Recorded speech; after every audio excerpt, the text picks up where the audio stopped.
Bonjour et bienvenue sur cette vidéo de présentation où nous allons continuer d'apprendre à programmer. Alors aujourd'hui nous allons voir comment filtrer nos données. Puisque si nous avons plusieurs personnes dans notre petit carnet d'adresses, eh bien il va falloir trouver celle qui nous intéresse.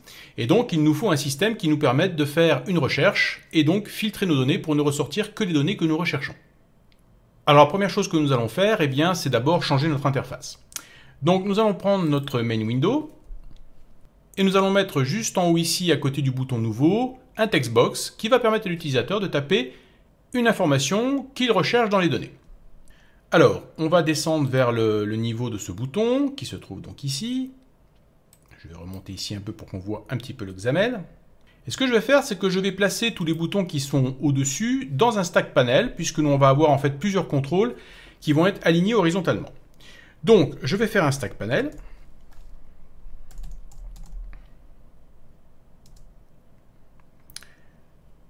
Dont l'orientation sera horizontale.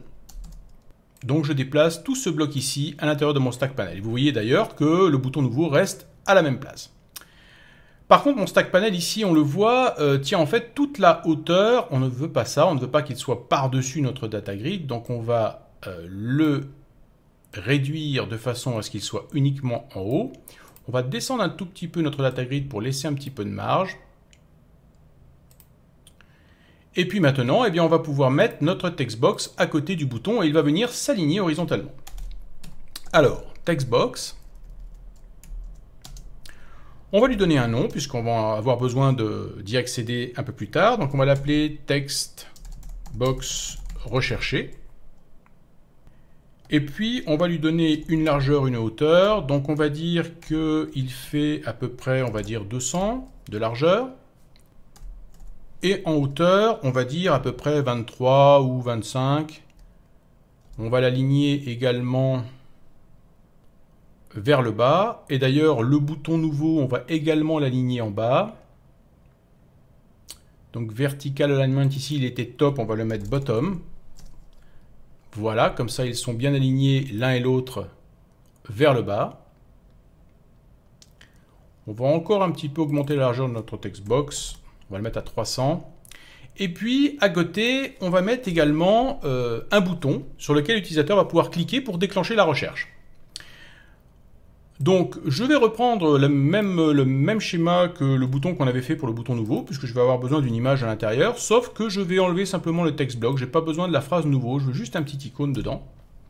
Je vais également changer le nom du bouton, puisque sinon on a un nom qui est en double, et je vais l'appeler bouton recherche. Ou bouton recherché pour que ce soit comme le nom du bouton, du textbox, pardon. Alors également, ce n'est pas l'événement bouton nouveau clic qui doit être déclenché, mais un nouvel événement qui va donc gérer le clic sur ce bouton recherché. Ensuite, vu qu'il n'y a qu'une image à l'intérieur, eh bien, on va réduire un petit peu sa taille. On va dire qu'il va être à peu près de 30 en largeur. On peut même encore réduire un petit peu, on va dire 25. Et puis, au niveau de l'image, j'ai pris une petite image qui ressemble à des petites jumelles. Voilà, qui donc illustre le fait que l'on recherche quelque chose. Et au niveau de la marge par rapport au textbox, je vais réduire un peu. Je vais mettre juste une marge de 5 sur la gauche, de façon à ce qu'il soit assez proche de mon textbox. Voilà, mon interface est maintenant terminée. Je vais pouvoir maintenant faire le code derrière qui va gérer, entre autres, les clics sur les boutons. Donc on va aller maintenant dans notre code C#. Et souvenez-vous, nous avions fait une méthode qui s'appelait loadData et qui permettait donc de charger les données se trouvant dans la base de données. Mais toutes les données, il n'y avait pas de filtre particulier. Donc ce que l'on va faire, c'est qu'on va modifier, je vais agrandir un petit peu, on va modifier cette méthode loadData et on va lui mettre un paramètre. Et ce paramètre, ça sera une chaîne de caractères, donc ça représentera la chaîne de caractères qui sera tapée par l'utilisateur dans le textbox, et que l'on va appeler filtre. Voilà, donc un paramètre. Comme vous le voyez, ici j'ai une erreur en bas qui est signalée parce que forcément, on a appelé loadData dans le constructeur de la main window ici, mais il me dit hey, il n'y a pas de paramètre. Donc lorsque l'on veut que les données soient chargées, c'est-à-dire toutes les données soient chargées sans filtre, eh bien, on mettra une chaîne de caractères vide. Et pour ça, on va utiliser string empty qui représente une chaîne de caractères vide. Alors, j'aurais pu également, au lieu de string empty, mettre simplement deux guillemets comme ça. Voilà, ça marche aussi. Mais il est toujours bon de préférer l'utilisation des objets qui sont à notre disposition plutôt que de faire des guillemets. Déjà, pour des questions de lisibilité, c'est plus explicite que simplement mettre des guillemets. Mais après, vous faites comme vous voulez, c'est à vous de voir, mais string empty est la bonne solution. Donc, quand en paramètre, on donne à cette méthode loadData une chaîne de caractères vide, cela veut dire qu'il n'y a pas de filtre, et donc qu'il faut charger la totalité des données. Ok, retournons à notre méthode loadData. Je vais faire goToDefinition. Et on va faire donc une condition if qui va dire si la chaîne de caractères contenant le filtre est vide. Donc là, on va utiliser la méthode string isNullOempty. D'ailleurs, on peut même en utiliser une autre qui est encore mieux, qui est isNullOWhiteSpace. C'est-à-dire, si l'utilisateur a juste tapé des espaces mais pas de caractères, on va considérer que, en fait, le filtre est vide, qu'il n'a rien tapé, parce que des espaces, ça sert à rien. Donc, ça ne va pas être considéré comme un filtre. Donc, on va utiliser cette méthode isNullOWhiteSpace. Et donc, si le filtre isNullOWhiteSpace, eh bien à ce moment-là, on charge toutes les données. Donc, on va déplacer tout ce bloc dans notre condition.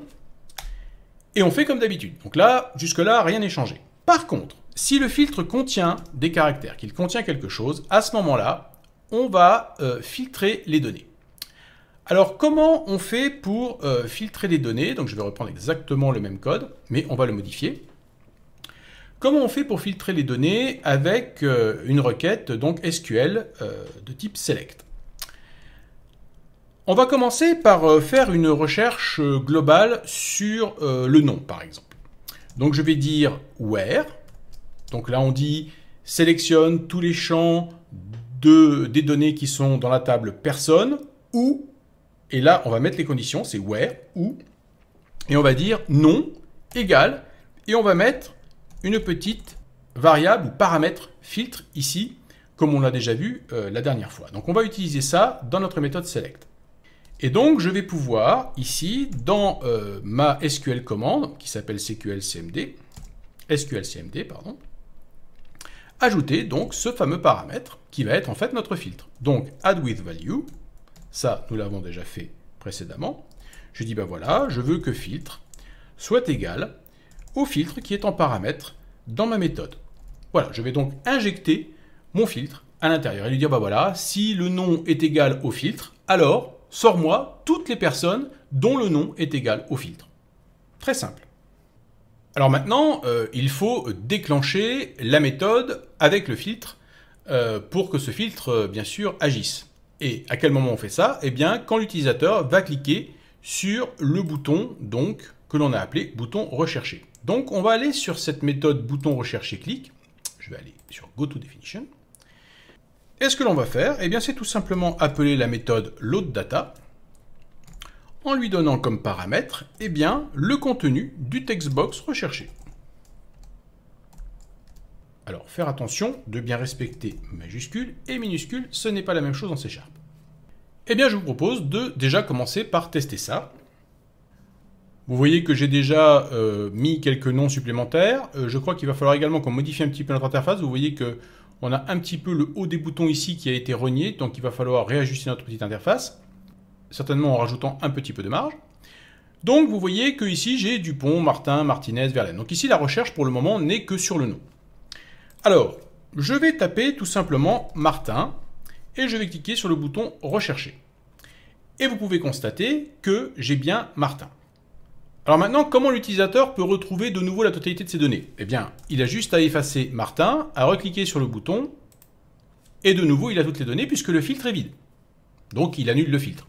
Alors, on pourrait rajouter un petit icône, par exemple, avec une croix, un petit bouton avec une croix sur lequel l'utilisateur peut cliquer pour annuler le filtre. Ça pourrait aussi faciliter la chose, mais ça, je vous laisse le faire.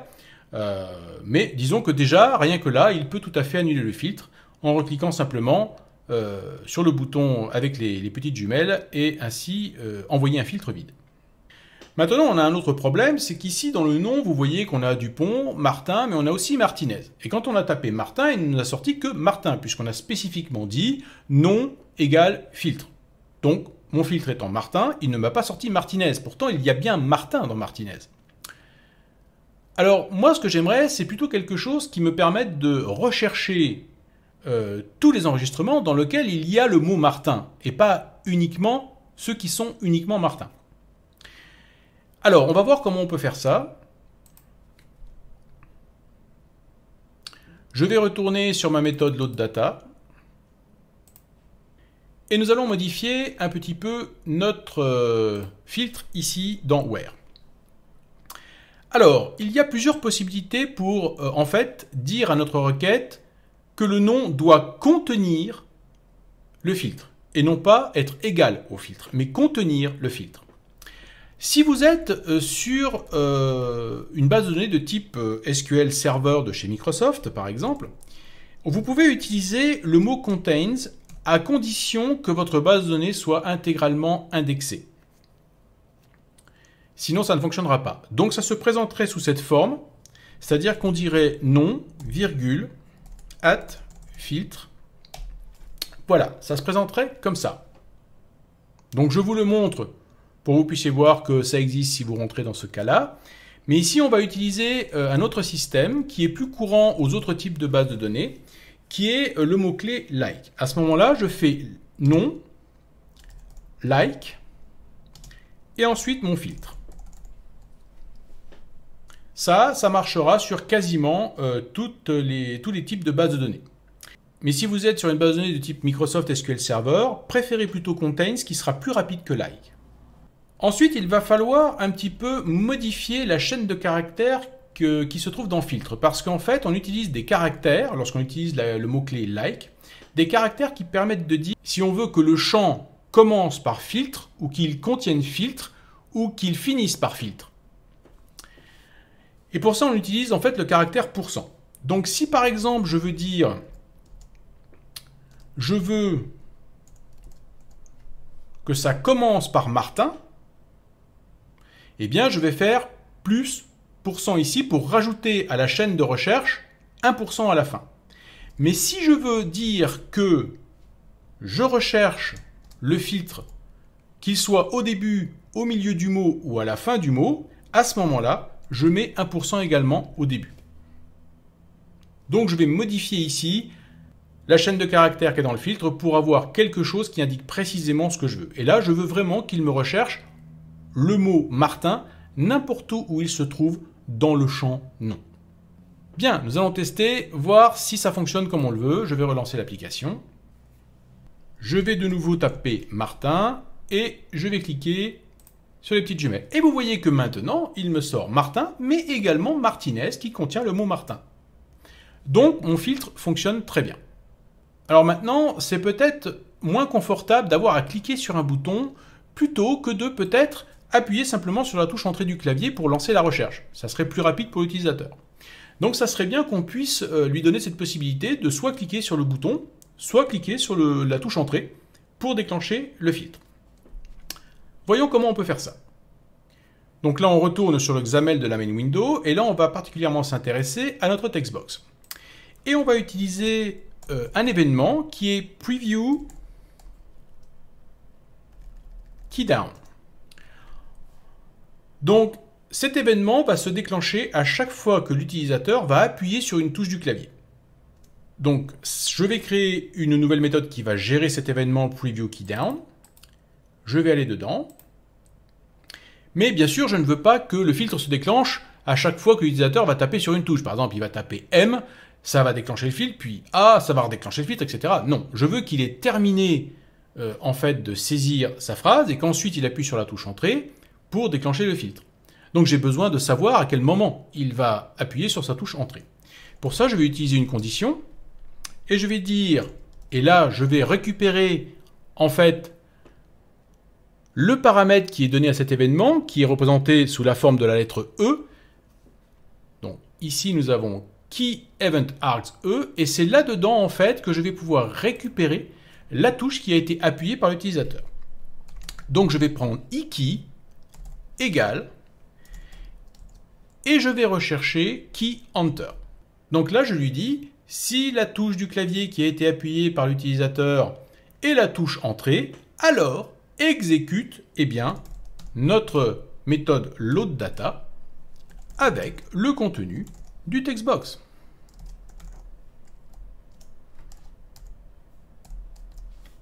Très simple, vous voyez qu'en quelques lignes, on a le résultat escompté. Donc, on va relancer notre application et tester notre touche entrée. Ok, donc je tape Martin, j'appuie sur ma touche entrée et hop, vous voyez que là, c'est beaucoup plus rapide que d'aller cliquer sur le bouton. Et bien sûr, si j'efface et que je fais entrer, ça annule le filtre. Là encore, c'est toujours plus rapide. Maintenant, vous remarquerez que pour effacer, j'ai été obligé de faire le fameux retour en arrière, le backspace.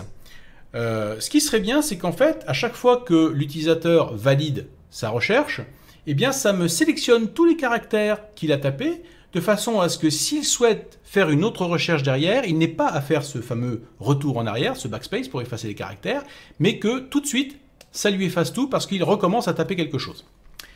Voyons voir comment on peut faire ça. Alors je veux que la sélection de tous les caractères qui se trouvent dans le textbox recherché ne se produise que lorsqu'il utilise la touche entrée et non pas quand il utilise le bouton de recherche. Et pour ça, vous allez voir, c'est très simple. Je vais dire simplement textbox recherché et je vais utiliser la méthode select all qui va sélectionner tout le texte se trouvant à l'intérieur du textbox. Très simple. Donc vous allez voir que maintenant, l'utilisateur va pouvoir faire des recherches beaucoup plus rapidement. Il va pouvoir faire plusieurs recherches, les enchaîner, sans avoir à utiliser la touche backspace. Ok, donc par exemple, je fais Martin, entrée, vous voyez que tout le texte est sélectionné. Et du coup, maintenant, si je cherche Dupont, je revalide. Vous voyez qu'à chaque fois, je n'ai pas besoin de faire backspace et je vais très vite dans mes recherches.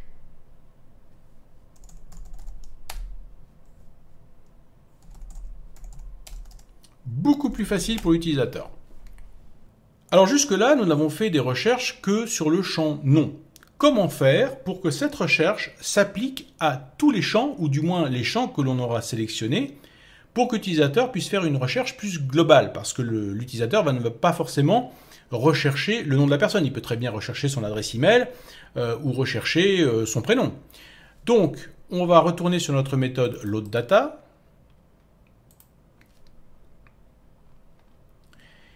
Et vous allez voir que c'est très simple, puisque tout ce que l'on a à faire, c'est rajouter en utilisant le mot-clé OR, qui veut dire où, et par exemple mettre prénom, like, filtre. Et puis je peux faire encore OR, email, like, filtre. Et ainsi de suite. Je peux en mettre autant que j'en veux. Donc nous allons tester ça tout de suite. Je vais faire démarrer mon application. Et donc par exemple, si je cherche Sylvie, eh bien vous voyez qu'il me trouve Sylvie. Je vais annuler. Si je cherche par exemple toutes les adresses email qui sont chez Gmail, eh bien voilà, il me sort toutes ces adresses email qui sont chez Gmail, puisqu'ici vous voyez que les deux adresses email qui sont affichées contiennent toutes les deux gmail.com. Et donc comme on a utilisé le terme like, eh bien il va chercher tout ce qui contient Gmail. Donc ici, nous n'avons pas mis le téléphone dans la recherche, mais vous pouvez le rajouter. Et puis surtout, vous pouvez rajouter vous-même des champs personnalisés pour faire des recherches sur plein d'autres critères. Il n'y a aucun problème, vous pouvez en mettre autant que vous voulez. Mais vous voyez qu'il est très facile de faire un système de recherche dans les données qui est très rapide. Alors je vous laisse peaufiner tout ça, aussi bien au niveau de l'interface qu'au niveau peut-être des champs de données que vous allez vouloir rajouter. Et la prochaine fois, eh bien, nous allons voir comment quasiment finaliser notre application. Voilà, j'espère que vous avez aimé cette vidéo et je vous dis à très bientôt pour d'autres vidéos.